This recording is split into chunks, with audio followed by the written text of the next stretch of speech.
चलिए good morning सभी को, गुड मॉर्निंग। चलिए इसके पहले जो भी क्लासें हो गई हैं उनको आप लोग देख लीजिएगा जिन लोगों ने नहीं देखा है। चलिए क्वेश्चन आपके सामने दिया गया है कि किस संवैधानिक संशोधन अधिनियम के तहत पंचायती राज व्यवस्था को संवैधानिक दर्जा दिया गया। ये क्वेश्चन आपसे पूछा गया है, तो चलिए जवाब दीजिए इसका राइट आंसर। 15 का ऑप्शन बी आ रहा है, तो देखिए आपका जवाब यहां पर बिल्कुल सही हो जाएगा कि 15 का आंसर हो जाएगा बी नंबर, कि जो पंचायती राज व्यवस्था को संवैधानिक दर्जा दिया गया था वो 73वां संविधान संशोधन में दिया गया था। तो ऑप्शन क्या बनेगा यहां पर बी नंबर राइट हो जाएगा। आगे बढ़ते क्वेश्चन दिया गया है कि संविधान के किस अनुच्छेद के अंतर्गत ग्राम सभा का प्रावधान किया गया है। तो साथियों ये बताइएगा कि आपका ग्राम सभा का जो प्रावधान किया गया है वो कौन से अनुच्छेद में किया गया है। देखो आपके ग्रामीण परिवेश में वही चीज हमने लिया है जो आपके कह सकते हैं एग्जामों में पूछी जाती है ना। चलिए तो देखिए आपका राइट आंसर यहाँ पर दे रहे हैं कुछ लोग, 16 का आंसर बन जाएगा आपका, ए नंबर आपका राइट हो जाएगा। देखिए नोट करिए जल्दी से, इसे नोट करिए। अरे यहाँ पर तो दो दो दिए हैं, सेम दिए हैं भाई। 243 का ए, 243, इसमें दो ऑप्शन दिए गए हैं है ना। यहाँ पर दो ऑप्शन है, 243 का ए दिया है और 243 का ए दिया गया है। मतलब आपको बस याद रखिए 243 का ए ही आपको याद रखना है। देखो यहाँ पर आपसे दे दिया गया है कि संविधान के अनुच्छेद 243 के अंतर्गत ग्राम सभा के गठन का प्रावधान है और इस अनुच्छेद को वर्ष 1993 में 73वें संविधान संशोधन अधिनियम के तहत शामिल किया गया। अनुच्छेद 243 के बी पंचायतों के गठन ग्राम स्तर, मध्यवर्ती तथा जिला स्तर पर करने का प्रावधान करता है। तो ये भी पॉइंट आपको नोट कर लेना है।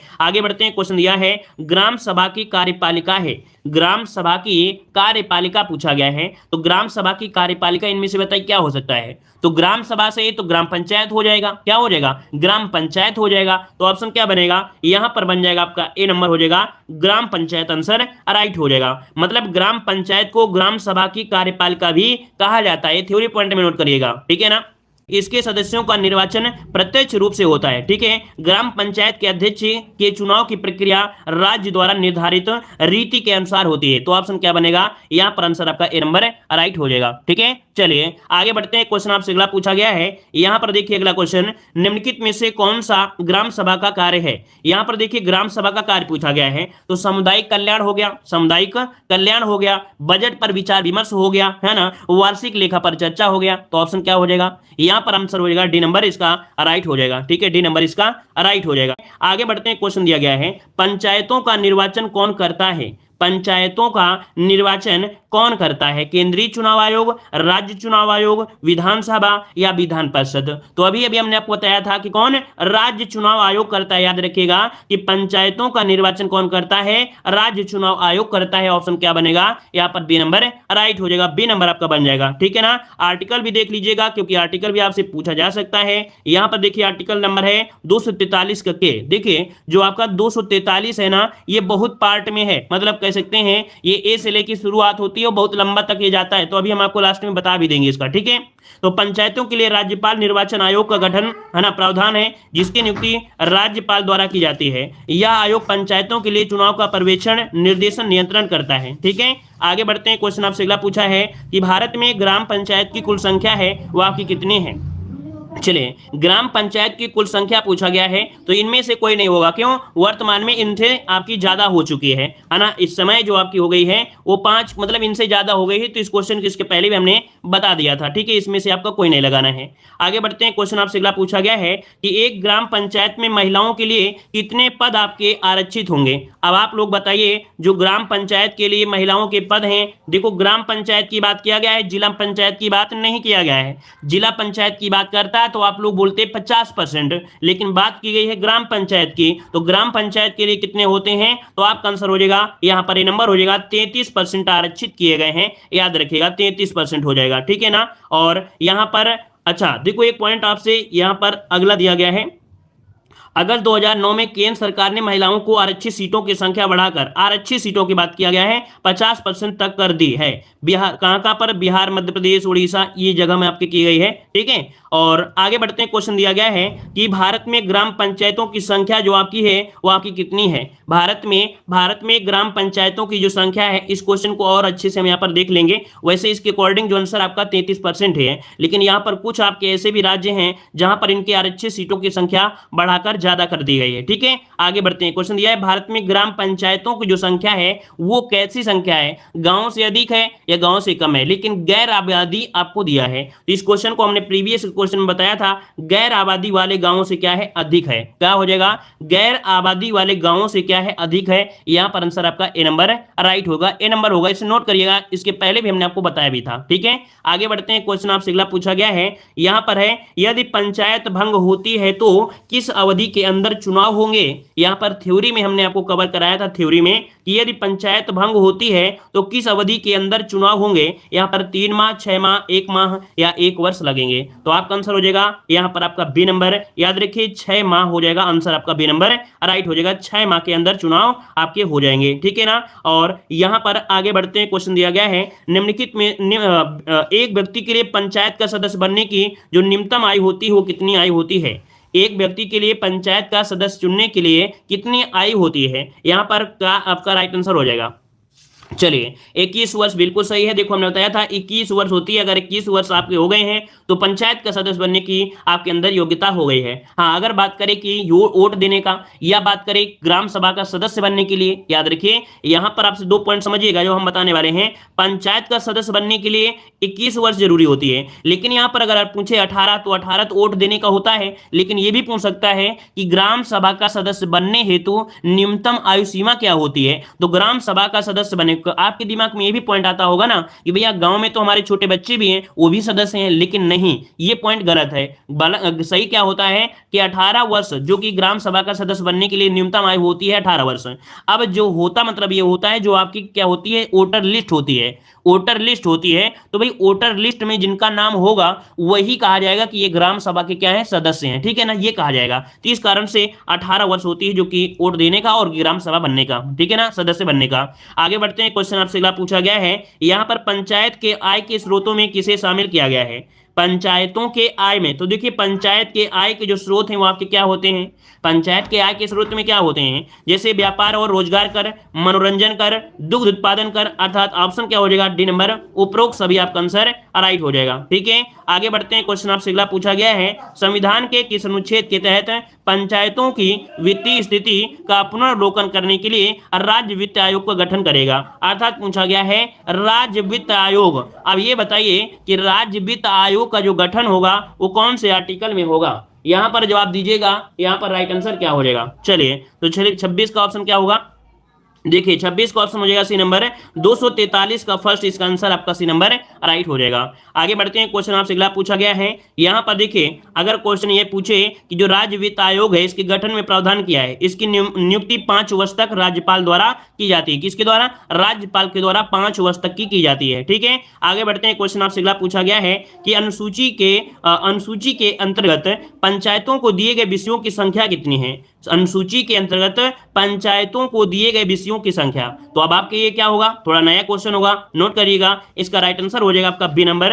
यहां पर 29 विषय दिए गए हैं। 29 विषय में आपके हैं क्या, देखिए ये जो आपके विषय हैं वो आपकी 11वीं अनुसूची के अंतर्गत दिए गए हैं। अब कुल 29 विषय हैं जिसमें ग्रामीण आवास, पेयजल, पुस्तकालय, बाजार मेले, लघु वन उपज, मत्स्य पालन, पशु डेयरी उद्योग, सामाजिक वानिकी, लघु सिंचाई, जल प्रबंधन, ये आपके 29 विषय लगभग है जो कि आपके एग्जामों में ज्यादा पूछे जाते हैं, तो इनको नोट कर लीजिएगा। ठीक है, आगे बढ़ते हैं। क्वेश्चन आपसे अगला पूछा गया है, पंचायतों के लेखाओं की समीक्षा किसके द्वारा की जाती है। देखिए यहां पर पंचायतों के लेखाओं की समीक्षा या संपरीक्षा किसके द्वारा होती है, तो ये राज्य विधानमंडल के द्वारा, किसके द्वारा, राज्य विधानमंडल के द्वारा होती है। जितनी भी आपके पंचायत के लेखा कार्य होते हैं, है ना, तो उनकी समीक्षा या पर कह सकते हैं संपरीक्षा किसके द्वारा, राज्य विधानमंडल, ऑप्शन सी हो जाएगा। यहां पर आर्टिकल भी दे दिया गया है, 243 का जे में होता है। अगला क्वेश्चन आपसे दिया गया है कि क्षेत्र पंचायत के कार्यों में किसे शामिल किया गया है। देखिए क्षेत्र पंचायत के कार्यों में किसे शामिल किया है, तो देखिए भाई शौचालय निर्माण, है ना, कीटनाशक दवाओं का वितरण, कुटीर व लघु उद्योग का विकास, उपरोक्त सभी। तो ऑप्शन क्या होगा, यहाँ पर डी, उपरोक्त सभी आपका राइट आंसर हो जाएगा। आगे बढ़ते हैं। क्वेश्चन आपसे अगला पूछा गया है, जिला पंचायत या परिषद का कार्यकाल या निर्धारण जो होता है कितना होता है। चलिए यहां पर आपका जवाब देना है। सही आंसर यहां पर क्या हो जाएगा, जिला पंचायत या परिषद का काल निर्धारण पूछा गया है 30 नंबर में। तो देखिए 30 का ऑप्शन क्या हो जाएगा, जिला पंचायत की बात कर रहा है तो आपका आंसर यहां पर 30 का हो जाएगा बी नंबर, यहां पर 5 वर्ष हो जाएगा, बी नंबर 5 वर्ष हो जाएगा। आगे बढ़ते हैं क्वेश्चन आप, हाँ देखो 5 वर्ष से पूर्व ही भंग किया जा सकता है, इसको हमने आपको थ्योरी में इसके पहले लेक्चर में ही आपको बता दिया था। अगला क्वेश्चन आपसे अगला पूछा गया है, उत्तर प्रदेश पंचायती राज विधि अधिनियम किस वर्ष पारित किया गया।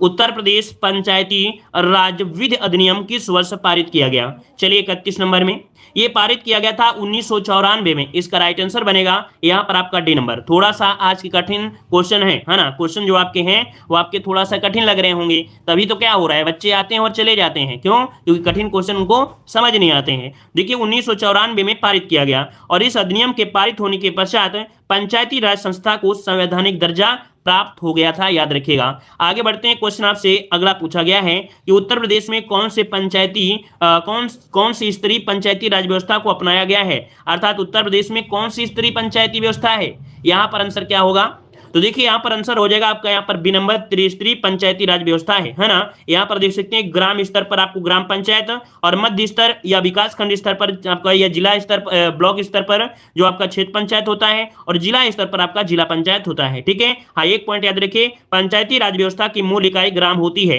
ये क्वेश्चन डायरेक्ट एग्जाम में पूछा जा सकता है कि पंचायती राज व्यवस्था की मूल इकाई क्या होती है, तो ग्राम होती है, क्या ग्राम होती है। आगे बढ़ते हैं, क्वेश्चन आपसे अगला पूछा गया है, उत्तर प्रदेश में कितनी जनसंख्या पर पंचायत क्षेत्र के गठन का प्रावधान किया गया है। अगर कोई पंचायत का गठन करना है तो आप लोग कैसे कर सकते हैं, यहां पर देख सकते हैं आपका आंसर क्या होगा, तो आंसर आ रहा है यहाँ पर बी नंबर 1000। हमने आपको कई बार बताया है कि 1000 पर ही पंचायत का गठन होता है और जैसे जैसे जनसंख्या बढ़ती जाती है तो उनके भी संख्या बढ़ती जाती है ना। तो ऑप्शन बन जाएगा आपका बी नंबर राइट होगा। अगला क्वेश्चन आपसे दिया है, ग्राम सभा का सदस्य होने के लिए न्यूनतम आयु निर्धारित कीजिएगा। अब आप लोग बताइए, ग्राम सभा का सदस्य अगर बनना है तो आपको कितना उम्र होना चाहिए, जो कि हमने आपको बताया भी है। तो देखिए यहाँ पर आंसर हो जाएगा 18 ईयर्स। अगर आप लोग 18 वर्ष के हो गए हैं तो मतलब आप गांव के व्यक्ति हैं, ग्राम सभा के सदस्य हैं और वही इसके पहले नहीं है तो आपकी एंट्री नहीं होगी। बस ये एंट्री होगी कि हाँ आप जनसंख्या बढ़ोतरी में शामिल हैं। और इसके बाद यहाँ पर देखिए उप प्रधान के लिए या प्रधान के लिए 21 वर्ष होता है। आगे बढ़ते हैं, क्वेश्चन आपसे अगला पूछा गया है, उत्तर प्रदेश में ग्राम सभा का प्रधान बनने के लिए कितनी न्यूनतम आयु होती है। अब आपसे वही क्वेश्चन दिया गया है ग्राम प्रधान के लिए, तो वही गांव के जो प्रधान होते हैं अगर वो कितने वर्ष के हो गए, 21 वर्ष के हो गए तो वही बन सकते हैं। तो ऑप्शन क्या होगा, सी नंबर इसका राइट हो जाएगा, है ना। वहीं पर मतदाता की न्यूनतम आयु 18 वर्ष होती है ना। आगे बढ़ते हैं, क्वेश्चन आपसे दिया गया है कि ग्राम सभा के प्रधान को पद से हटाने हेतु कितने दिनों पूर्व सूचना देना आवश्यक होता है। ये बताइए, ग्राम सभा के प्रधान को पद से हटाने के लिए कितने दिनों पूर्व सूचना देना आवश्यक हो जाता है। तो कितने दिन दिया जाएगा पहले, तो देखिए यहां पर आंसर आपका आ रहा है बी नंबर, 15 दिन पहले सूचना देना आवश्यक होता है। और इस सूचना प्रस्ताव पर 1/3 सदस्यों का हस्ताक्षर होना आवश्यक है। अगर 1/3 लोग हस्ताक्षर नहीं करेंगे तो भैया प्रस्ताव को मंजूरी नहीं मिलेगी। ठीक है, आगे बढ़ते हैं, क्वेश्चन आपसे अगला पूछा गया है। यहां पर देखो अगला क्वेश्चन, यहां पर चलिए कुछ क्वेश्चन देखो, अभी और भी बाकी हैं इसके ऑब्जेक्टिव क्वेश्चन। ठीक है, लेकिन यहाँ पर कुछ फैक्ट हैं जो कि हम आपको डेली बताते हैं कि वीडियो के अंत में कुछ फैक्ट आपको दिए जाते हैं। देखिए 73वां संविधान संशोधन पंचायती राज व्यवस्था से संबंधित है। डायरेक्ट वन लाइनर क्वेश्चन है, बस आपको सुनते जाना है। जो हमने पढ़ा दिया है लगभग वही है, लेकिन बस आपको रिवीजन के तौर पर है। तो 73वां संविधान संशोधन किससे संबंधित है, पंचायती राज व्यवस्था से संबंधित है। ठीक है, संविधान की 11वां अनुसूची किससे है, तो पंचायतों से संबंधित है, जिसमें आपके 29 विषयों का प्रावधान किया गया है। स्थानीय शासन अधिनियम, स्थानीय शासन संविधान की 7वीं अनुसूची के अंतर्गत राज्य सूची का विषय है। अर्थात जो स्थानीय शासन है ये संविधान की 7वीं अनुसूची के राज्य सूची का क्या है, आपका विषय है। अगला दिया गया है कि ग्राम सभा की बैठक वर्ष में कम से कम 2 बार होनी आवश्यक है। इन सबका स्क्रीनशॉट लीजिएगा और इनका नोट्स भी बनाइएगा। अगला पॉइंट दिया गया है कि पंचायत के प्रत्यक्ष निर्वाचन द्वारा भरे जाने वाले पद कुल संख्या का 1/3 भाग महिलाओं के लिए आरक्षित किए गए हैं। अगला है कि पंचायत का सदस्य बनने अर्थात निर्वाचन के लिए न्यूनतम आयु सीमा कितनी होनी चाहिए, तो आपकी 21 वर्ष होनी चाहिए। अगला प्रश्न आपसे दिया है कि राज्य वित्त आयोग की नियुक्ति है ना, राज्य वित्त आयोग की जो नियुक्ति करता है कौन, तो 5 वर्षों के लिए राज्यपाल के द्वारा की जाती है। वीडियो को भी लाइक शेयर करते रहिए, है ना, सुनते भी रहिए। वीडियो को जिन लोगों ने लाइक नहीं की भाई, तो वीडियो को लाइक शेयर करते रहिएगा और इनकी नोट्स भी आप लोग बनाते रहिए। क्वेश्चन दिया गया अगला कि सामुदायिक विकास कार्यक्रम 1952 में स्टार्ट किया। भाई बहुत आईएमपी क्वेश्चन है, ये आपका जो कार्यक्रम है सबसे पहला कार्यक्रम था, लेकिन ये जो आपका कार्यक्रम था सफल नहीं हुआ था। मतलब जो सामुदायिक विकास कार्यक्रम 1952 में प्रारंभ किया गया था ये असफल रहा था। क्या? ये असफल रहा था। अगला प्रश्न दिया है, बलवंत राय मेहता समिति ने त्रिस्तरीय पंचायती राज प्रणाली का सुझाव दिया। किसने दिया था? तो बलवंत राय मेहता समिति ने दिया था। अगला है कि भारत में सर्वप्रथम पंचायती राज व्यवस्था का शुभारंभ कहां हुआ और कब हुआ? तो राजस्थान के नागौर जिले से हुआ था। कब हुआ था? तो गांधी जयंती 2 अक्टूबर 1959 से हुआ था, पंडित जवाहरलाल नेहरू के समय में। अगला क्वेश्चन आपसे दिया है, अशोक मेहता ने कौन सी स्त्री को यहां पर कह सकते हैं सिफारिश किया? तो द्विस्तरीय प्रणाली। याद रखिए, पंचायती राज की द्विस्तरीय प्रणाली को अशोक मेहता समिति ने सिफारिश किया था। ठीक है, आगे बढ़ते हैं। एल एम सिंघवी समिति ने पंचायती राज संस्थाओं को संवैधानिक दर्जा देने की सिफारिश किया था। अर्थात याद रखिएगा, ये बहुत आईएमपी क्वेश्चन है जिसको हमने ऑब्जेक्टिव क्वेश्चन में कवर कराया था कि पंचायती राज संस्थाओं को संवैधानिक दर्जा देने की सिफारिश किसने की थी? तो किसने किया था? एल एम सिंघवी समिति ने किया था। तो इसको भी नोट करिएगा। आगे बढ़ते हैं। क्वेश्चन आपसे अगला पूछा गया है कि वैदिक काल में ग्रामीण प्रशासन का प्रमुख अधिकारी कौन होता था? ये बताइए कि वैदिक काल में ग्रामीण प्रशासन का प्रमुख अधिकारी कौन होता है? तो ग्रामणी होता था। क्या? ग्रामणी आपको बताना है, ग्रामणी होता था। अगला दिया है, मुगल काल में जमींदार एवं जागीरदारी प्रथा के विकास के कारण ग्राम पंचायतों का पतन हो गया। मतलब कि जब मुगल काल में जमींदार आ गए और जागीरदार प्रथा आई तो जो पंचायत थी अर्थात ग्राम पंचायत थी उनका क्या हो गया? पतन हो गया, है ना। आगे बढ़ते हैं। क्वेश्चन दिया गया है, शिवाजी के काल में अष्टप्रधान प्रमुख प्रशासनिक व्यवस्था थी। ठीक है, अगला है, अष्टप्रधान में पाटिल ग्राम प्रधान का कुलकर्णी, मतलब अष्टप्रधान में पाटिल ये ग्राम प्रधान होता था। याद रखिए, अगर पूछे कि अष्टप्रधान में ग्राम प्रधान कौन होता था तो आपका पाटिल होता था, और जो कुलकर्णी होता था वो लिपिक होता था। कुलकर्णी होता था वो लिपिक होता था। अगला दिया गया है कि वर्ष 1793 में लॉर्ड कॉर्नवालिस ने कॉर्नवालिस कोड का निर्माण किया था। कब? तो 1793 में लॉर्ड कॉर्नवालिस ने कॉर्नवालिस कोड का निर्माण किया था। आगे बढ़ते हैं। क्वेश्चन दिया गया है, लॉर्ड रिपन को स्थानीय सुशासन अर्थात 1982 में इसका जन्मदाता कहा जाता है। अर्थात लॉर्ड रिपन को स्थानीय सुशासन का जनक कहा जाता है। अगला दिया गया है, देश में स्वतंत्रता पश्चात गांधी मॉडल पर आधारित पंचायती राज व्यवस्था को अपनाया गया था। अर्थात जैसे ही स्वतंत्रता मिली तो गांधी जी ने जो सोचा था उन्हीं के अनुसार से यहाँ पर मॉडल पूछा गया था, है ना। आगे बढ़ते हैं। क्वेश्चन दिया गया है कि डॉक्टर अंबेडकर के अनुसार गांव स्थानीयता, उपेक्षा, जातिवाद तथा संकीर्णता का गढ़ होता है। अर्थात जो गांव होता है वो स्थानीयता का, उपेक्षा का, जातिवाद का और संकीर्णता का गढ़ होता है। ये डॉक्टर अंबेडकर ने ये पॉइंट कहा था। अगला क्वेश्चन दिया गया है, संविधान के अनुच्छेद जो 40 है किससे संबंधित है? पंचायतों के गठन से संबंधित है। अगला पॉइंट दिया गया है कि ग्राम विकास हेतु सामुदायिक विकास कार्यक्रम की शुरुआत कब हुई थी? तो आपकी 1952 में हुई थी। अगला दिया गया है कि देश में पहली बार पंचायती राज व्यवस्था की शुरुआत तत्कालीन प्रधानमंत्री जो आपके थे पंडित जवाहरलाल नेहरू ने 1959 में राजस्थान के नागौर से किया था। अगला क्वेश्चन दिया गया है, प्रत्येक राज्य में सामुदायिक विकास कार्यक्रम के लिए एक विकास आयुक्त की नियुक्ति की गई है। हर एक वहां एक विकास आयुक्त की नियुक्ति की गई है। अगला दिया गया है, सामुदायिक विकास कार्यक्रम के क्रियान्वयन हेतु जिला खंड तथा ग्राम स्तर क्रमशः जैसे परिषद, पंचायत समिति और ग्राम पंचायत जिम्मेदार होता है। ठीक है, ये पॉइंट आपका हो गया। और अगला पॉइंट यहां पर दिया है कि ग्राम पंचायत का सचिव, देखिए ग्राम पंचायत का सचिव ग्राम विकास अधिकारी अर्थात वीडियो होता है। एक ग्राम विकास अधिकारी वर्तमान में 5 ग्राम पंचायतों का कार्यभार देखता है। याद रखिए, जो आपका वीडियो होता है उसको काफी भार होता है, वो 5 ग्राम पंचायतों का कार्य देखता है। याद रखिए, ग्राम पंचायत का सचिव जो होता है वो ग्राम विकास अधिकारी होता है। इसीलिए हमने कहा था कि जो वीडियो का सिलेबस है, वीडियो के सिलेबस में जो आपका ग्रामीण परिवेश है वो भी आपकी होती है, लेकिन लेखपाल में जो आपका एक चैप्टर होता है उसको छोड़ दीजिए,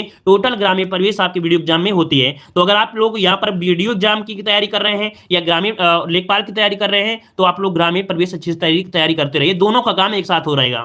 देखिए, कुछ हमने पंचायत से संबंधित अनुच्छेद आपको बताया है। देखिए यहाँ पर दिया परिभाषा, अगर बात करें कि जो पंचायत की परिभाषा बताइए तो ये आर्टिकल 243 में है। ग्राम सभा के बारे में 243 के ए में है। पंचायतों का संविधान में जो स्थान मिला वो 243 के बी में है ना। इसे थोड़ा और बड़ा कर देते हैं तो आपको दिखाई भी देगा। 243 की सी में क्या है? पंचायतों की संरचना। 243 के डी में स्थानों का आरक्षण। 243 की में पंचायतों की अवधि है। ठीक है, 243 के यफ में क्या है? तो सदस्यता के लिए जो निहरता है अर्थात अर्हता क्या होती है। 243 की जी में पंचायतों की जो शक्तियां हैं, ठीक है, और उसके प्राधिकार हैं, है ना, और उसके क्या है उत्तरदायित्व हैं। अगला है 243 के एच में पंचायतों द्वारा अधिरोपित करने की शक्ति निर्धारित है। 43 के आई में क्या है वित्तीय स्थिति के पुनर्वलोकन के लिए वित्त आयोग का गठन के बारे में दिया गया है। 243 के जे में पंचायतों के लेखाओं की समीक्षा दिया गया है। 243 के में पंचायतों के लिए निर्वाचन दिया गया है। अब आपको लग रहा होगा कि याद कैसे होगा, याद होगा जब इसका स्क्रीनशॉट लोगे ना और एक बार अपने मोबाइल के डीपी में लगाओगे तो कम से दिन में 10-20 बार देखोगे अपने मोबाइल की स्क्रीन, और जब मोबाइल की स्क्रीन देखोगे तो 100% आधा तो याद ही हो जाएगा। ठीक है, अगला है 243 के यल में संघ राज्य क्षेत्रों को लागू होना। 243 के यम में इस भाग का कथित क्षेत्रों को लागू न होना। और अगला दिया है 243 के यल में विद्यमान विधियों और पंचायतों का बना रहना। और 243 को ओ में क्या है निर्वाचन संबंधी मामलों में न्यायालयों के हस्तक्षेप का क्या हो जाएगा यहाँ पर वर्जन आपका है। तो इस प्रकार से ये आपका पॉइंट क्लियर हो जाता है। ठीक है, तो दोस्तों आज की क्लास हम लोग यही रखते हैं। ठीक, धन्यवाद।